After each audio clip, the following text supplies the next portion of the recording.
আর শুনুন মা,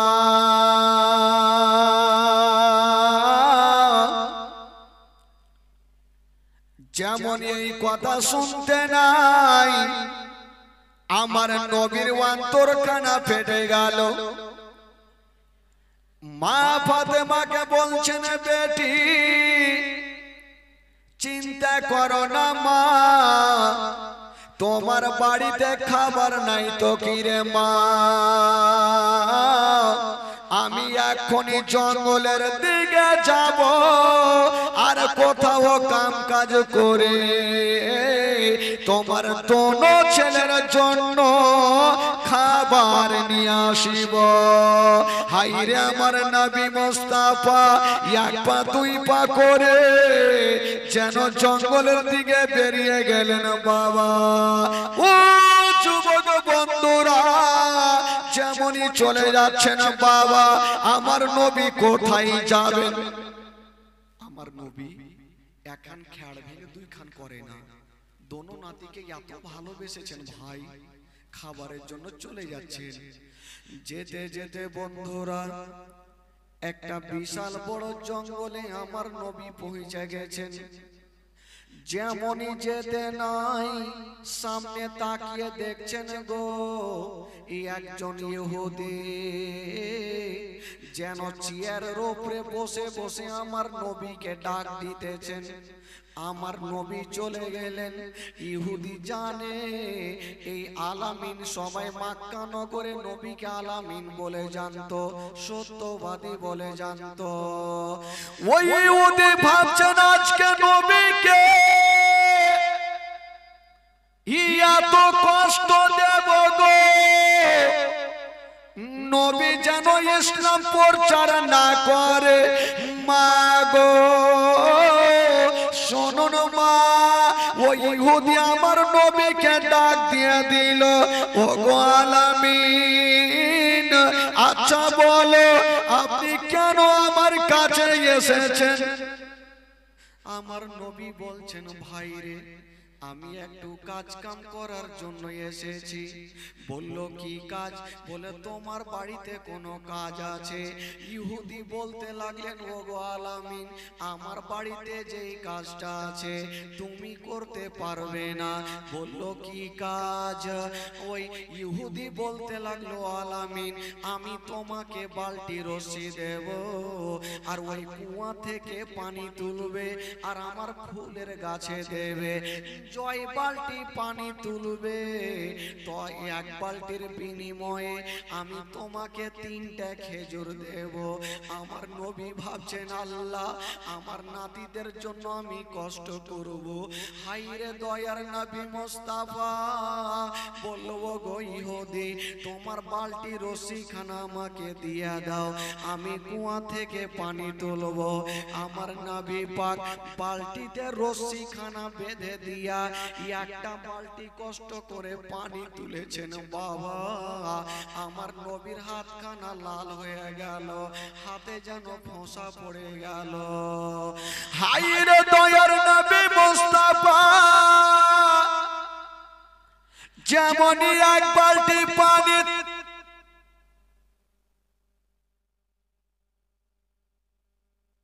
পানি তুলেছেন বাবা, আমার নবীর হাতখানা লাল হয়ে গেল, হাতে ফোঁসা পড়ে গেল।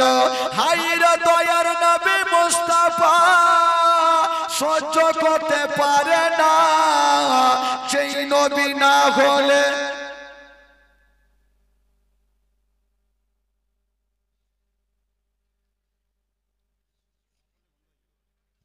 হ্যালো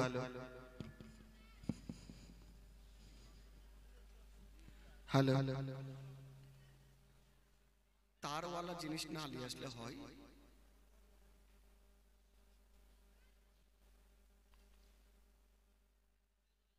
আমার নবী পাক এক বালতি পানি তুলেছেন ভাই, আমার নবীর হাতটা লাল হয়ে গেল। আমার নবী ভাবছেন, আল্লাহ আমি কষ্ট করে আর 9 বালতি পানি তুলবো। এক এক করে করে যখন 9টা বালতি পানি হয়ে গেল, পানি তুলছে আর আমার নবী ফুলের গাছে দিচ্ছেন। এই করে করে লাস্টের বালতি যেমনই পানিতে ডুবাতে গেছে, বাবা গো অর্ধেকটা তুলেছে। কি এমন হয়ে গেল যে রশ্মিখানা দিয়ে বালতিটা তুলতেছিল, ওই রশ্মিখানা ছিঁড়ে বালতি যেন কুয়াতে পড়ে গেল। যেমনই কুয়াতে পড়ে গেছে, হায়রে ইহুদি আমার নবীর কাছে দৌড়িয়ে চলে গেল। ও আলামিন বলো, আমার বালতি কেন তুমি পানিতে ফেললে বলো? আমার নবী বলছে, ভাই রে, আমি তোমার বালতি নিজে থেকে ফেলি নাই, আমাকে 5টা মিনিট সময় দাও, আমি বাড়ি যাব আর কিছু কাঁটা নিয়ে এসে তোমার বালতিটাকে আমি তুলে দেব। এই কথা বলতে নাই, মুখের কথা মুখে থাকলো গো। ওই ইহুদি বাবা গো এত জোরে আমার নবীর গালে তামাচা চালিয়ে দিল। যেমনই আমার নবীর গালে বাবা তামাচা চালিয়ে দিয়েছে, মা আমার নবীর গালে তামাচা চালিয়ে দিয়া আমার নবীর সাদা গালে যেন 5টা আঙুলের দাগ বসে গেল।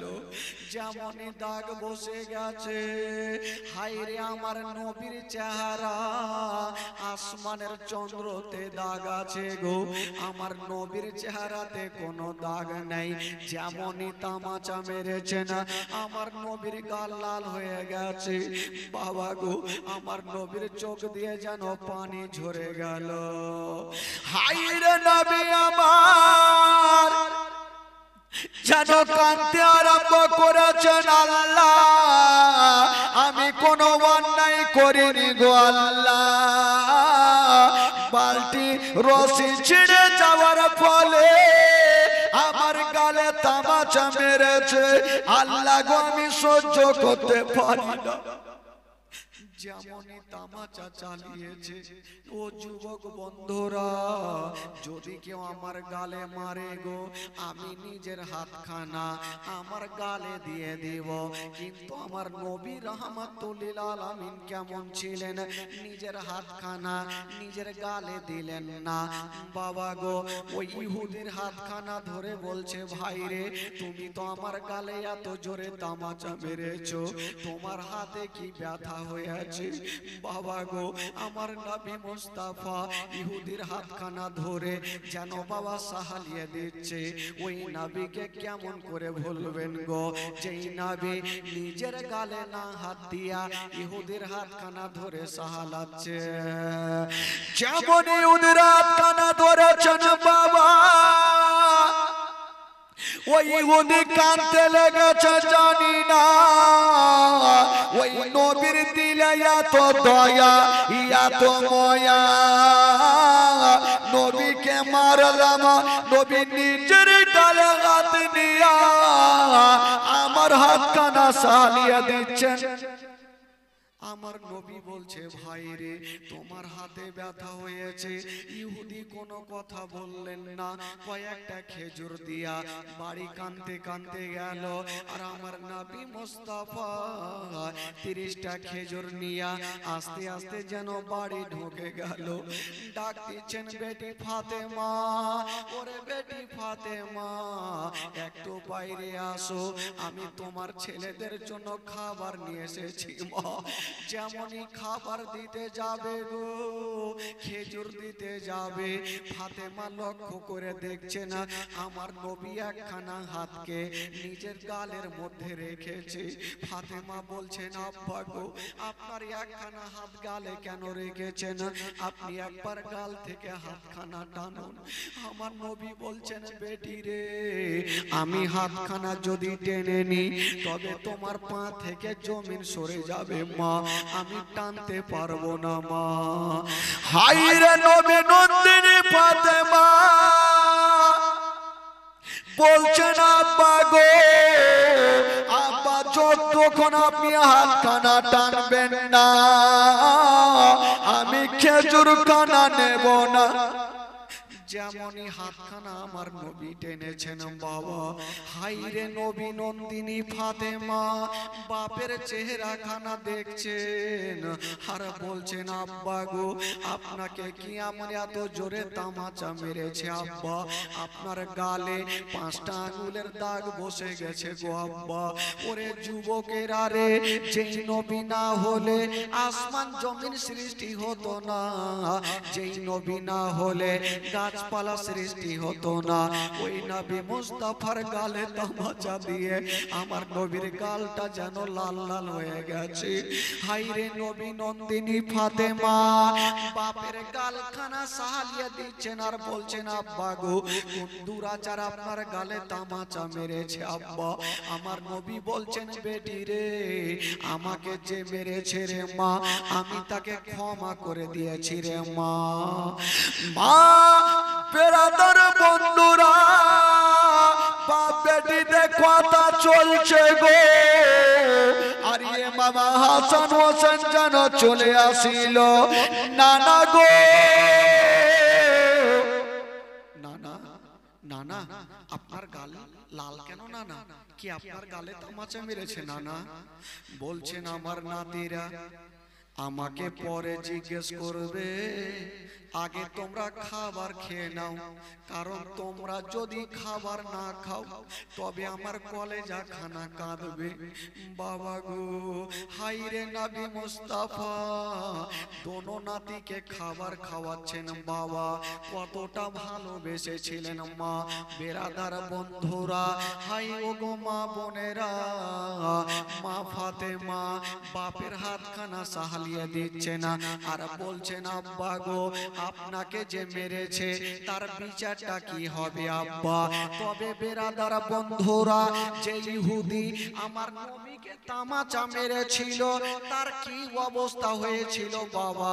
যে আমার নবীকে তামাচা মেরে যখন বাড়ি ঢুকলো বন্ধুরা, ওনার বিবি বলছেন স্বামী গো আপনি যেই লোকটাকে তামাচা মেরেছেন ওই লোকটা সাধারণ হতে পারে না, ওই লোকটা হলো শেষ জামানার নবী, আপনি কেমন করে তামাচা মারলেন?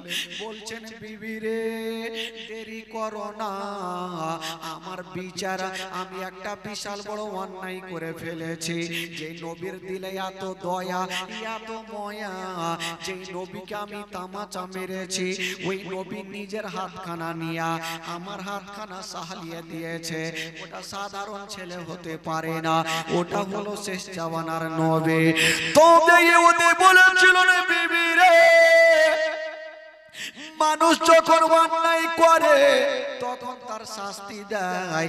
আমি অন্যায় করেছি, আমি কোন মডেলের কাছে যাব না, কোন সর্দারের কাছে যাব না, একখানা হাসুয়া বার করে নিয়া ইহুদি নিজের হাতখানা, যেই হাতে আমার নবীকে কষ্ট দিয়েছিল ওই হাতখানা বাবা গো হাসুয়া নিয়ে কেটে ফেললো, আর কাটা হাতখানা লিয়া আমার নবীর দরবারে কাঁদতে কাঁদতে চলে গেল। ইয়া রাসূলুল্লাহ, ইয়া হাবিবাল্লাহ নবী গো, আমি বিশাল বড় ভুল করে দিয়েছি। ইয়া রাসূলুল্লাহ, ইয়া হাবিবাল্লাহ নবী গো, আপনি আমাকে ক্ষমা করে দিন। তবে নবী গো আপনাকে মারার কারণে এই যে আমার হাতখানা কেটে ফেলেছি, আমি কাউরি কথা শুনবো না, আবু জেলের কথা শুনবো না, উতবা সাইবার কথা শুনবো না, আমাকে কালেমা পড়াইয়া আপনি মুসলমান বানিয়ে দেন। বাবা গো আমার নবী মুস্তাফা ওই ইহুদিকে কলমা পড়ালেন, আর আমার নবী মুস্তাফা একটু থুথু মোবারক নিয়া ইহুদির কাটা হাতে লাগিয়ে দিল। যেমনই হাতে লাগিয়ে দিয়েছেন বাবা, ওই ইহুদের কাটা হাত ভালো হয়ে গেল। জোরে বলুন, একটু মহব্বতে বলুন সুবহানাল্লাহ। যিনারা এখানে বসে আছেন ভাই, একটু দুটো হাত তুলে বলুন তো সুবহানাল্লাহ। আপনাদের ঘুম লাগছে নাকি? ঘুম লাগছে? একটু বলুন, হ্যাঁ করুন। ঘুম লাগছে নাকি? হ্যাঁ, ঘুম লাগলে কি আর হাত উঠায়? চাচা কথা ঠিক বলেছে। আর কিছু কিছু জায়গাতে জীবনী আমি যা দেখছি, দিনাজপুর মালদা ডিস্ট্রিক্টের মধ্যে সব থেকে এখানকার ভাইরা খুব ভালো, কারণ অন্য অন্য জায়গাতে 12টা বাজলে একটা লোক থাকে না, থাকে শুধু গ্রামের ইমাম আর হয়তো মাইকম্যান, সব বাড়ি গিয়ে ঘুমিয়ে যায়। এখানে 12টা বেজে গেল, একটাও লোক যায়নি ভাই, সবাই বসে আছে। তবে জালসা চলাকালীন যদি কেউ উঠাউঠি করে তো বক্তার এমনিতে মিজাজ খারাপ হবে। এক জায়গাতে জালসা চলছে জানেন, আর মিডিলে একটা লোককে লাগলো প্রচুর হারে পায়খানা, ও কিন্তু মাথা তুলছে ভাই। আর মাওলানা জালসা জমেছে, ও রাগের মাথায় বলছে দাঁড়িয়ে আছে। মেয়েটা বলছেন বাবা কি খবর বলো। ওই ফকির বলছেন মা আমি 7 দিনের ভুখা পিয়াসা মা, তোমার কাছে এসেছি মা, যদি কিছু খাবার থাকে আমাকে দাও মা। যেমন এই কথা বলা, ওই মেয়েটা ভাবছেন আল্লাহ আমি কোনো মতে দান করব না, যদি আমি দান করে দিই আর বাদশা যদি দেখে নাই আমার 2খানা হাত কেটে নিবে। মেয়েটা ভাবছে আমি যদি দান করি আমার 2খানা হাত কেটে নিবে আর আমাকে গ্রাম থেকে তাড়িয়ে দিবেন, না আমি দান করব না। মেয়েটা যেন দরওয়াজা লাগিয়ে দিয়েছেন বাবা। ওই ফকির কাঁদতে কাঁদতে আর একটা বাড়িতে গেল, উনিও দরওয়াজা লাগিয়ে দিয়েছেন বাবা। এই করে করে সারা দিন ঘুরেছেন, কেউ ফকিরকে খাবার দিল না। ফকির ভাবছেন আল্লাহ আমি সারা দিন ঘুরলাম, কেউ আমাকে খাবার দিল না। সামনে আর একটা বাড়ি ছিল, ওই বাড়ির মা 5 ওয়াক্ত নামাজ পড়তেন বাবা, নামাজ কখনো ছাড়ে না। ওই বাড়ির মা 5 ওয়াক্ত নামাজ পড়তেন, উনি নামাজ কখনো ছাড়তেন না। মা গো নামাজ পড়লে কি হয় মা শুনেন। ওই মেয়েটা নিজের স্বামীর জন্য মাত্র 2টা রুটি তৈরি করে রেখেছেন, যে স্বামী যখন আসবে স্বামী স্ত্রী বসে বসে আমরা রুটি খাবো। আর ওই মুহূর্তে ওই ফকির ওই বাড়িতে খটখট করে আওয়াজ দিয়েছেন বাবা।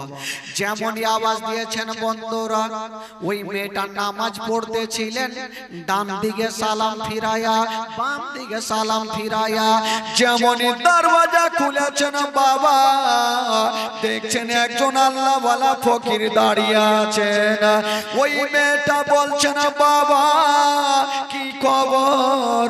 ফকির বলছেন মা আমি 7 দিনের ভুখা পিয়াসা মা, আমার পেটে দানা নাই পানি নাই মা, আমি এসেছি মা, যদি তোমার বাড়িতে কিছু খাবার থাকে আমাকে দাও মা।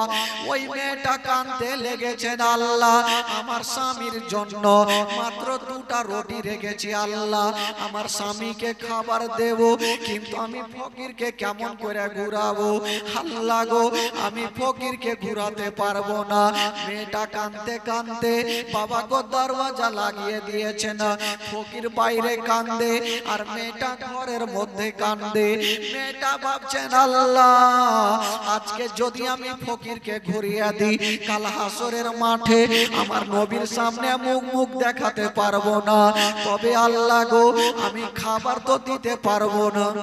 মেয়েটা ভাবছেন আজকে যদি আমি ফকিরকে ঘুরাই তবে কাল হাসরের মাঠে আমার নবীর সামনে আমি দাঁড়াবো কেমন করে।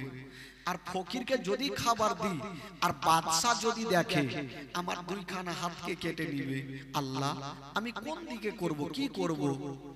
মেয়েটা ভাবছেন আল্লাহ আমার নসিবে যাই হোক না হবে, আমি ফকিরকে ঘুরাতে পারবো না। বাবা গো দরওয়াজা খুলেছেন আর ফকিরকে বলছেন বাবা আপনাকে আমি খাবার দিতে পারি, তবে একটা শর্ত আছে। বলে মা কি শর্ত বলো। বলছেন বাবা গো আপনাকে আমি রুটি দেব, কিন্তু এখানে খেতে হবে না, কোন জঙ্গলে গিয়ে খাবে না, যেন বাদশা দেখতে না পায়। ওই ফকির বলছেন মা ঠিক আছে তুমি আমাকে খাবার দাও। যেমনই খাবার দিতে যাবে বাবা গো কথাই বলে যেখানে বাঘের ভয় হয় সেইখানে বাঘের সঙ্গে দেখা হয়। যেমনই 2টা রুটি দিতে গেছে বাদশার একটা চেলা দূর থেকে দেখে ফেললো, বাদশাকে খবর জানালো ওগো বাদশা নামদার ওই মেয়েটা দান করেছে। বাদশা বলল যাও মেয়েটাকে ধরে আমার কাছে আনো। মেয়েটাকে আনা হইল। ওরে মেরে বলো তুমি দান কেন করেছো বলো। মেয়েটা কাঁদতে কাঁদতে বলতে লাগলেন ওগো বাদশা নামদার আমি কোনোদিন ফকিরকে ঘুরাইনি, আজকেও ঘুরাতে পারলাম না। বাদশা বলল কে গো মেয়েটাকে কাছের সঙ্গে বেঁধে দাও আর মেয়েটার দুইখানা হাতকে কেটে নাও। যেমন এই কথা বলতে নাই মেয়েটা বাদশার পায়ে পড়ে গেল। ওগো বাদশা নামদার, দয়া করে আমার হাত দুইখানা কাটিয়েন না। কেন পায়ে পড়েছিল মা? ওই মেয়েটার কোলে একটা 3 মাসের দুধ খাওয়া বাচ্চা ছিল। মেয়েটা ভাবছেন আল্লাহ আমার হাত দুইখানা যদি কেটে নাই আমার কোলের বাচ্চাকে আমি কেমন করে দুগ্ধ পান করাবো। মেয়েটা কাঁদছেন আর বলছে বাদশা নামদার যদি পারেন আমাকে গ্রাম থেকে তাড়িয়ে দেন, কিন্তু আমার হাত দুইখানা কাটিয়েন না। বাদশা বলল না, অন্যায় করেছো, শাস্তি তোমাকে নিতে হবে। যেমন এই কথা বলতে নাই মেয়েটাকে গাছের সঙ্গে বেঁধে দিল আর বাবা গো তরবারি চালিয়ে দিল। যেমনই তরবারি চালিয়েছে মা মেয়েটার হাতে পড়ে গেল, দুইখানা হাত কেটে যেন জমিনে পড়ে গেল। যেমনে জমিনে পড়ে গেছে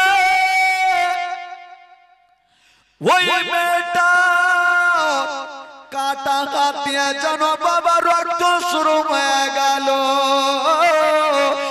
একটু হাত কাটলে বাবা কতটা রক্ত চাই। মেয়েটার কাটা হাত দিয়া যেন চরচর করে রক্ত ঝরে গেল। একটু হাত কাটলে কতটা রক্ত যায়। দুইখানা হাত কেটে গেছে, ঝরঝর করে মেয়েটার রক্ত ঝরছে। বাদশা বলল যাও মেয়েটার কাটা হাত নিয়ে ওই বিশাল বড় নদীতে ভাসিয়ে দাও।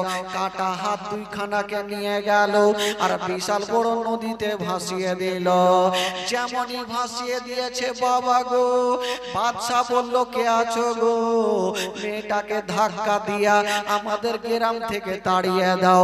যেমনই ধাক্কা দিয়ে তাড়িয়ে দিচ্ছে মেয়েটা বলছেন বাদশা নামদার দয়া করে আমাকে তাড়াইয়েন না, কারণ এই গ্রামের শ্বশুর বাড়ি আমার মায়ের বাড়ি, অন্য জায়গাতে আমার কেউ নাই। বাদশা বলল না, অন্যায় করেছো, শাস্তি তোমাকে নিতে হবে। মেয়েটাকে তাড়িয়ে দিচ্ছেন বাবা। একটু দূর আগিয়ে গিয়েছে একটা লোক বলল বাদশা নামদার মেয়েটা তো চলে যাচ্ছে, ওই 3 মাসের বাচ্চাটার কি করা হবে? বাচ্চাটাকে কি জবাই করে দিব? বলল না না, যাও মেয়েটাকে ডাকো। মেয়েটাকে ডাকা হইল, একখানা গামছা নিয়ে আসা হইল আর 3 মাসের যে বাচ্চাটা ছিল বাচ্চাটাকে গামছাতে একটু টাইট করে বেঁধে দিল আর মেয়েটার কোলে ঝুলিয়ে দিল। আর বাদশা বলল যাও ওই মেয়েটাকে তাড়িয়ে দাও। যেমন এই কথা বলতে নাই মেয়েটার কোলে বাচ্চাটা ঝুলছে বাবা ধাক্কা দিয়ে তাড়িয়ে দিল। ও গো জননী মা কোন দিকে যাবেন বাবা? হাইরে দরদিনী মা, বাবা বিশাল বড় জঙ্গলে পৌঁছে গেল। যেমনই জঙ্গলে পৌঁছে গেছেন বাবা, একটা জঙ্গলে পৌঁছে গেল, একটা পাথরের উপরে বসে গেছে। 1 ঘন্টা হয়ে গেল, 2 ঘন্টা হয়ে গেল।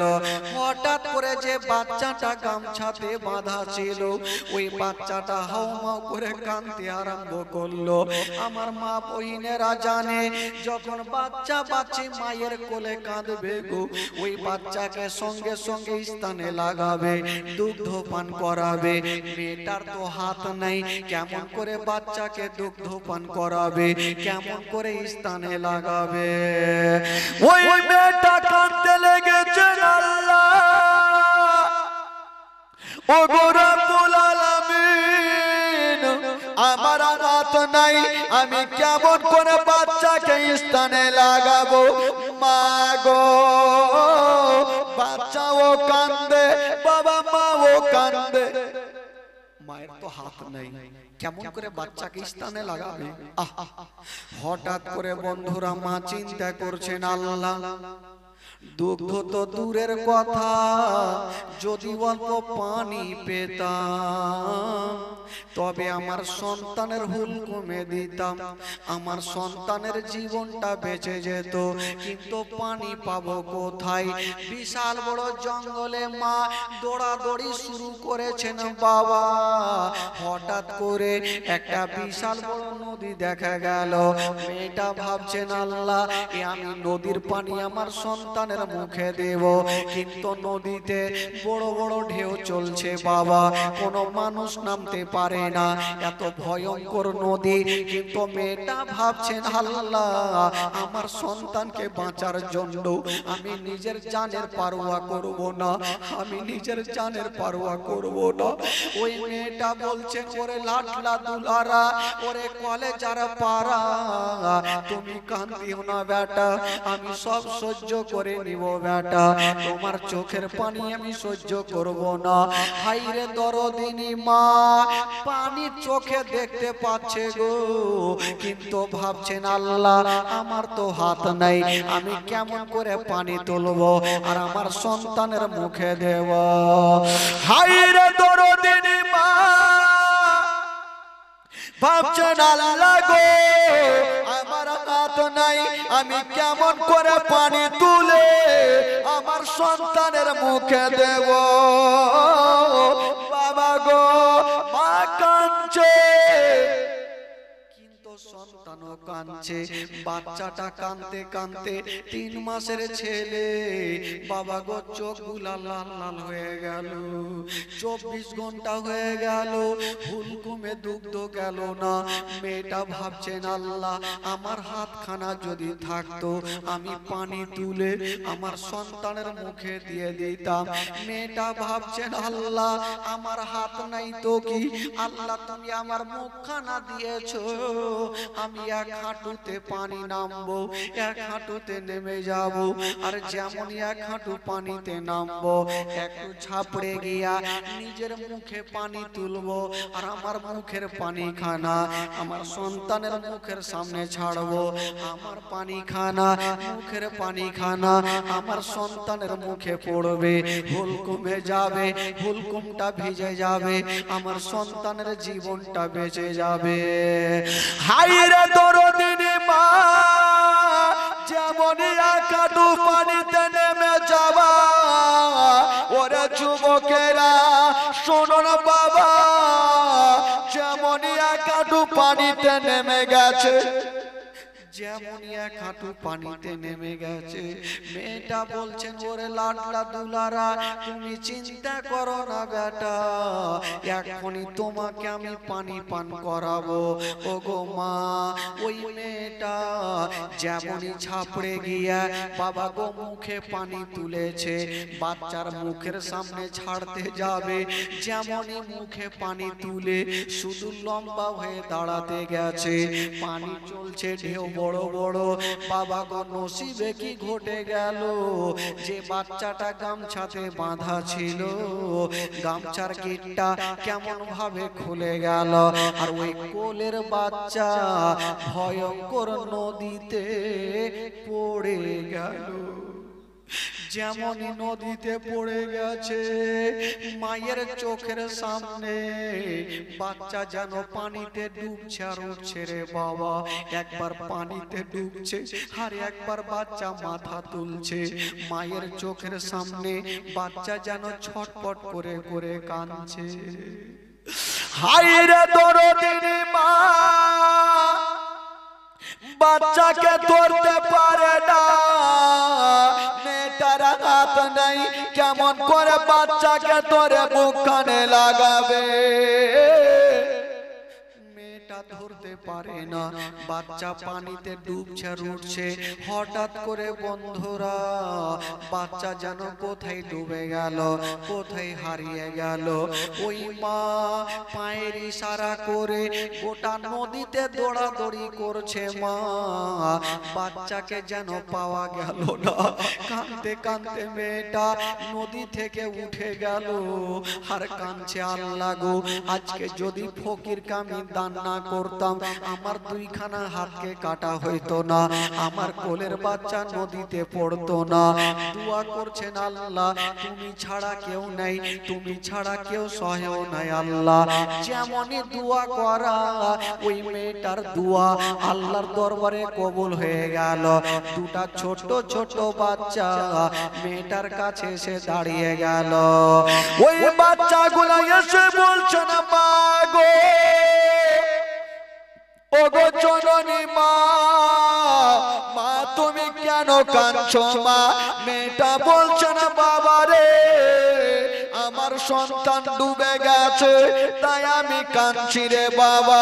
ওই বাচ্চা ছেলেগুলা বলছে না মা গো তুমি চিন্তা করো না মা, আমরা এখনই যাব আর তোমার সন্তানকে তুলে এনে তোমার বুক কানে ফিরিয়ে দিব। ওই মেয়েটা বলছে না রে বাবা আমার সন্তান চলে গেছে, আমি মা সহ্য করে নেব, তোমরাও যদি ডুবে যাও তোমার মা সহিতে পারবে না। বাচ্চা বাচ্চা ছেলেরা মেয়েটার কথা শুনলো না। একটা বাচ্চা বাবা পানিতে ঝাঁপ দিয়ে দিল।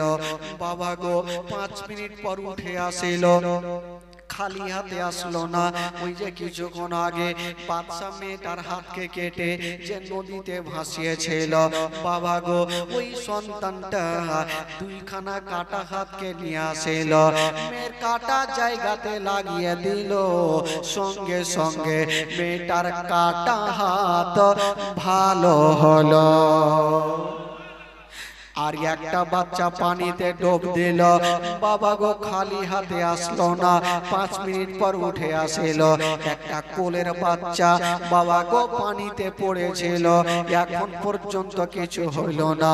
জীবিত অবস্থায় তুলে এনে মায়ের বুকে ফিরিয়ে দিল। ওই দুইটা বাচ্চা চলে যাচ্ছে না, ওই মেয়েটা বলছে না বাবা রে তোমরা কে, তোমরা কারা, আমার এত উপকার করলে বলো। ওই বাচ্চাগুলা বলছে মা গো তুমি কি চিনতে পারলে না মা, তুমি কি চিনতে পারলে না? বলো না রে বাটা না। তোমরা কে? ওই কোন ছেলে বলছে না মা যার দান করার কারণে তোমার দুইখানা হাতকে কেটেছিল মা, আমরা হলাম সে দুটা রুটি মা, আমরা হলাম দুটা রুটি মা। তবে বেরাদার বন্ধুরা একটা কথা বলে দে বাবা, মা গো যদি আপনাদের বাড়িতে মা কোনো ফকির যায় মা তবে ধিক্কার দিয়ে তাড়াবেন না, যদি বেশি না পারেন তবে অল্প দিয়ে বুঝাবেন, যদি না থাকে ভালো কথা বলে সান্ত্বনা দেবেন, ফকিরকে কেউ অমান্য করবেন না। ওই আল্লাহওয়ালা যদি আপনার জন্য দোয়া করে দেয় মা তবে আল্লাহর রহমতে আপনার দোয়া কি বলে ওই ফকিরের দোয়া আল্লাহর দরবারে কবুল হয়ে যাবে, আপনার বেড়া পার হয়ে যাবে। বেড়াদার বন্ধুগণ বাবা ওগো ভাই বাবাজিরা, তবে একটা কথা বলে দিই বাবা, যেই সন্তান মা যদি সন্তানকে হারিয়ে দেয় তবে মা মার ব্যথা ভালো করে জানে। ও যুবক বন্ধুরা আমি আয়াত তেলাওয়াত করেছিলাম ইন্নাদ-দীনা ইনদাল্লাহিল ইসলাম, ইসলাম ধর্ম হলো মহান ধর্ম। এই আয়াতকে লক্ষ্য করে একটা ঘটনা আপনাদের সঙ্গে শোনাতে চাই। তবে বেরাদার বন্ধুরা যিনারা বসে আছেন সুন্নি মুসলমান, একবার গোটা মাজমাজ জোরে সোরে দরুদ পড়ুন আল্লাহুম্মা সাল্লি আলা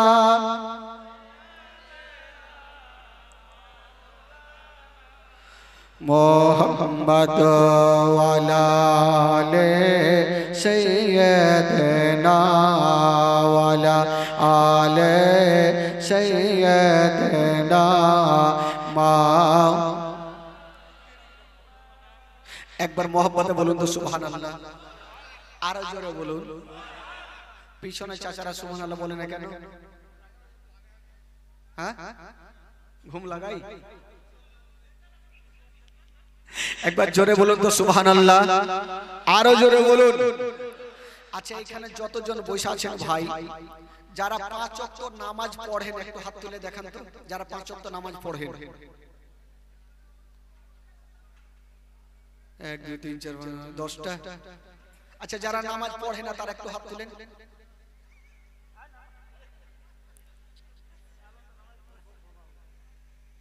যারা পড়ে না তারা তুলে না, লজ্জা কিসের আছে?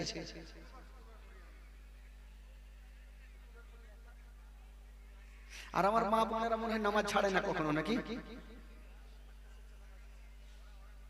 এরা ঠিকছে, এরা নামাজ ছাড়ে না।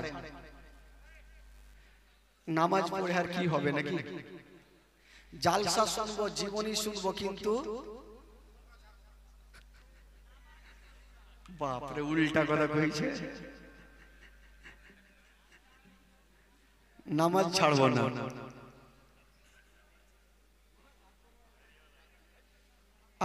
সুবহানাল্লাহ। নামাজের কথা বলতে গেলে ঠিক সেরকমই হয় ভাই।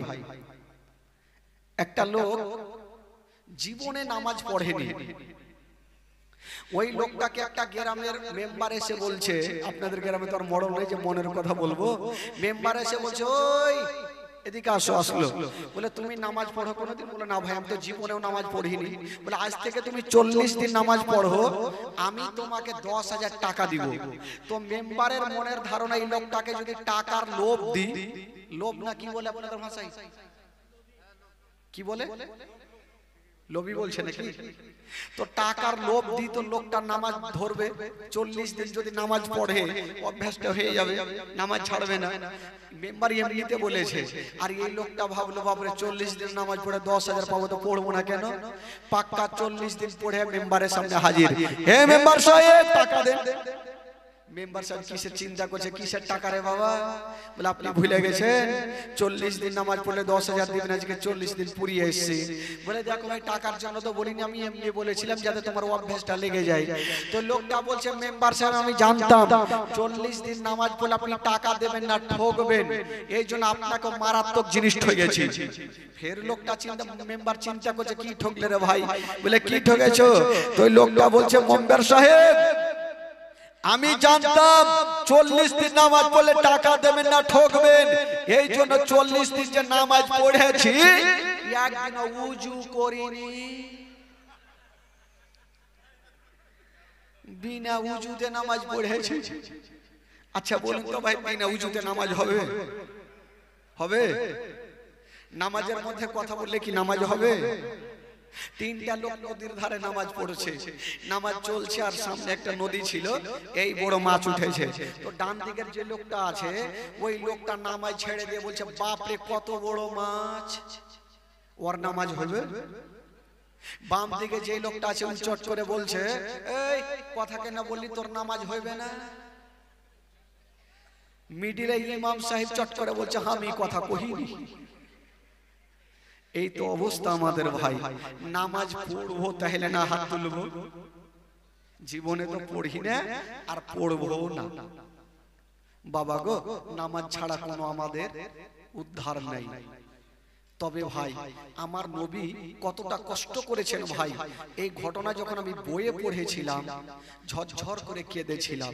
কারণ জানেন, আমার নবী মাগো কত কষ্ট করেছিলেন। আমার নবী একদিন পাহাড়ের উপরে উঠে 2 রাকাত নামাজ আদায় করছেন ভাই, আর ওই রাস্তা দিয়ে আবু জেহেল হেঁটে হেঁটে চলে যাচ্ছেন। আচ্ছা বলুন তো, আবু জেহেল ভালো ছিল না বদমাশ ছিল গো? একটু জোরে বলুন। ভালো ছিল? বদমাশ ছিল? আবু জেহেল আমার নবীকে দেখে ফেললেন। আবু জেহেল ভাবলো আজকে নবী নামাজ পড়ছেন, যদি এই মুহূর্তে আমি পাথর মেরে দিই তবে হয়তো আর নবী জিন্দা থাকবে না, আর নবী যদি দুনিয়া থেকে সরে যায় ইসলাম বন্ধ হয়ে যাবে। বাবা গো, আবু জেহেল একখানা শক্ত পাথর নিয়েছে হাতে, আমার নবী নামাজের অবস্থায় দাঁড়িয়ে আছেন। বাবা, আল্লাহর নবী নামাজ আদায় করছেন, আর আবু জেহেল আমার নবীর সামনে পাথর নিয়ে দাঁড়িয়ে আছে। যেমনই বাবা গো ওই পাথরখানা নিয়ে আমার নবীর দিকে নিশানা করে চালাবে, আবু জেহেল চিন্তা করলো নবী তো কোনো অন্যায় করেনি, নবীকে কেন পাথর মারবো? শয়তান বলছে, ওরে আবু জেহেল, এই সুযোগ আর পাওয়া যাবে না, তুমি নবীকে এখনই পাথর মেরে দাও। বাবা গো, আবু জেহেল পাথরখানা নিয়া আমার নবীর দিকে নিশানা করে চালিয়ে দিল। এত জোরে চালিয়েছে মা, ওই পাথরখানা গিয়া আমার নবীর হাতে লাগলো না, আমার নবীর মাথা পায়ে লাগলো না, পেটে লাগলো না। ওই পাথরখানা গিয়া আমার নবীর যেন ওই চোখের কোণাতে লেগে গেল। যেমনই চোখের কোণাতে লেগে গেছে, আমার নবী মা বলে যেন জমিনে পড়ে গেল। যেমনই মা বলে পড়েছে, আমার নবী মার কথা স্মরণ হয়ে গেল। বাবা গো, আমার নবী মায়ের গর্ভে থাকতে নিজের আব্বা জানকে হারিয়েছেন। 6 বছর বয়সে নবী মাকে হারিয়েছেন, 8 বছর বয়সে নবী দাদু জানকে হারিয়েছেন। যেমনই মা বলে পড়েছে, মার কথা স্মরণ হয়ে গেল। আল্লাহ, আজকে আমার চাচা আবু জেহেল আমাকে পাথরখানা মেরেছে। আল্লাহ গো, আমার মা যদি বেঁচে থাকতো তবে একটু কাপড় পুড়িয়া আমার কাটা জায়গাতে লাগিয়ে দিত, একটু আমি আরাম পেয়ে যেতাম। আমার আব্বা জান যদি থাকতো আমাকে নিয়ে ডক্টরের বাড়ি যেত, একটু আরাম পেয়ে যেতাম। হায়রে নবীর মা নাই, বাবা নাই, নবী কোন দিকে যাবে গো?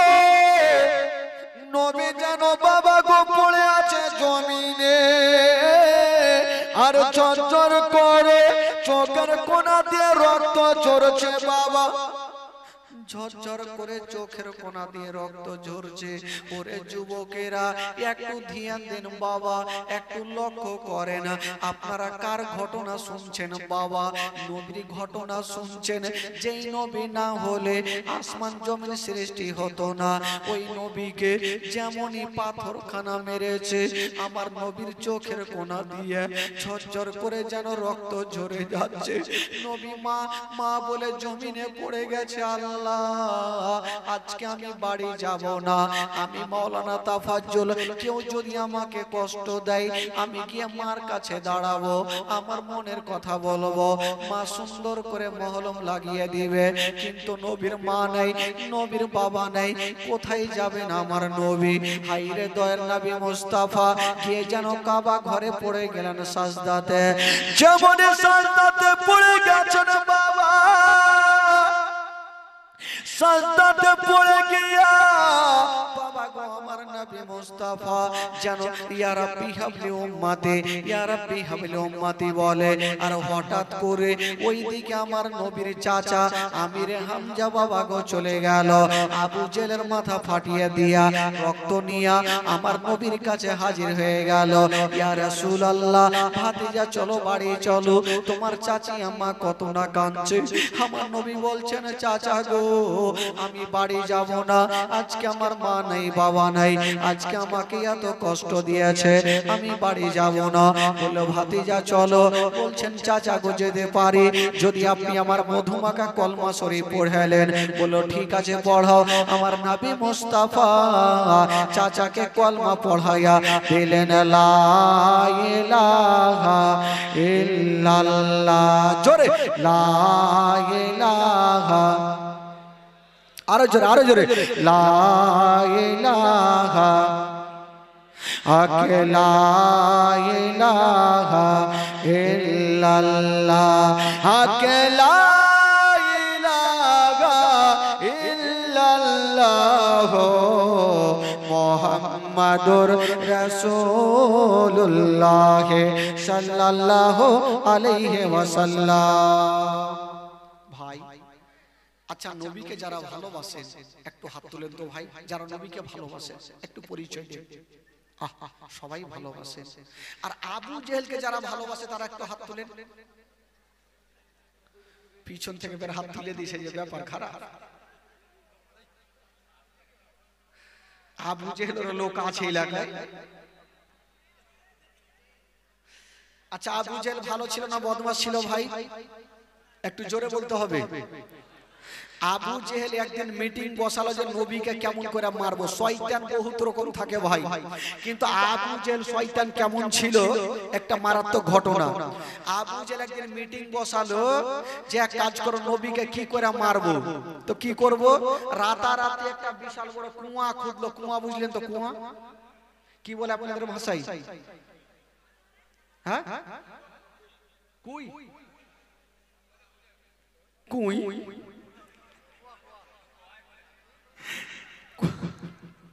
কি বাপের কানে শুনিনি, কুই কুয়াই বলে। একটা বিশাল বড় কুয়া খুঁজেছে ভাই, আর ওই কুয়াতে নবীকে ফেলার জন্য দুটা লোককে বলছে যা তোরা নবীকে ডেকে আয়। আর এইখানে কুয়া খুঁজেছে, নবীর বাড়ি এইদিকে, আর এই কুয়ার এই পাশে একখানা বিছানা করে 5-7 খানটা ল্যাব গাই দিয়ে ঘুমিয়েছে। ল্যাব বুঝলেন তো? ল্যাব লেহলি যাকে বলে, ল্যাব গাই দিয়ে ঘুমিয়েছে। আর দুটা লোককে বলছে যা তোরা নবীকে বলবি তোমার চাচা অসুস্থ হয়ে গেছে, কলমা পড়ার জন্য ডাকছে। এরা দুটা লোক গিয়েছে, গিয়ে আমার নবীকে বলছেন ওগো আলামিন আপনার চাচা অসুস্থ হয়ে গেছে, তাই কলমা পড়ার জন্য আপনাকে ডাকছেন। আমার নবী বের হবে, আর ওই দুইটা লোক ডেকে কিন্তু চলে গেলেন। বাবা গো আমার নবী যেমনই বের হবে, যার দুনিয়াতে কেউ নাই তার আছে বাবা মহান আল্লাহ। আল্লাহ বলে জিবরাইল দেরি করো না, তাড়াতাড়ি করে যাও, আমার নবীকে নিষেধ করে দাও। আসলে আবু জেহেল অসুস্থ হয় নাই, আমার নবীকে কুয়াতে ফেলার জন্য ডাকতেছে, আমার নবী যেন না যায়। জিবরাইল আমিন ফেরেশতা সাঁ করে চলে আসলেন, আমার নবীকে বলছেন ইয়া রাসূল আপনি যাবেন না, আপনাকে কুয়াতে ফেলার জন্য ডাকছে। বলে ঠিক আছে যাব না, গেলেন না। আর আবু জেহেল এদিকে দুটা লোক গিয়ে বলছে ওগো আমার মালিক নবীকে ডেকে আসলাম, চলে আসছে। তো আবু জেহেল তাড়াতাড়ি সবাইকে ডাকলো, তাড়াতাড়ি তোমরা আসো, চলে আসলো। বুঝা শুনো, তোমরা বড় বড় পাথর নিয়ে চতুর্দিকে লুকিয়ে থাকো, আর অন্ধকারে কানটা খাড়া রাখো। যখন দেখবে যে ধাপাং করে একটা শব্দ কানে যাবে, তখন তোমরা বুঝে যাবে যে নবী কুয়াতে পড়ে গেছে। আর যখনই পড়ে গেছে তোমরা ধুলাবালি ফেলে কুয়াটাকে বন্ধ করে দিবে। না থাকবে বাঁশ, না বাজবে বাঁশুরি। এই করে করে ভাই আবু জেহেল আরো শিখাইছে, শুন যখন নবী কুয়াতে পড়বে তখন তোরা পাথর মারবি, তো নবী বাঁচার জন্য বলতে পারে আমি তোমাদের মালিক আছি, মালিক বললে তোরা আরো মারবি। এরা বললো চিন্তা নাই, আগে ধাপান করে শব্দ আসুক। তো এই করতে করতে আবু জেহেল লোকজনকে চতুর্দিকে রেখেছে ভাই। আর সন্ধ্যার টাইমে আবু জেহেলের ব্রেন খারাপ, গরমের দিনে 5-7 ঘন্টা ল্যাব গাই দিয়েছিল, ব্রেন কাজ করলো না। রাগের মাথায় বলছে হারে তোরা কি ডাকিস? এই কথা বলে যেমনই উঠতে যাবে নিজের কুয়াতে নিচে ধাপান করে পড়ে গেল। আর যেমনই পড়লো লোকজন ভাবলো নবী পড়ে গেছে, চল মার। লাগলো পাথর মারতে, বড় বড় পাথর মারছে মারছে। আবু জেহেল বলে ছেড়ে দাও, আমি তোমাদের মালিক আছি।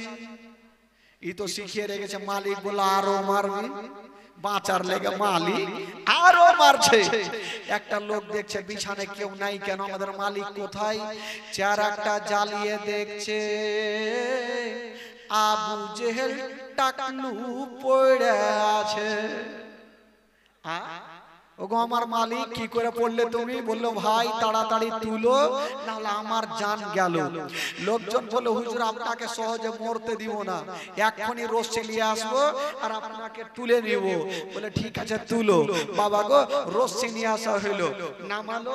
এক হাতের জন্য আবু জেহেল ধরতে পারে না, বলে আবার রশ্মি নিয়ে আসো, আবার জোর দিয়ে নামালো, আবার এক হাতের জন্য ধরতে পারে না।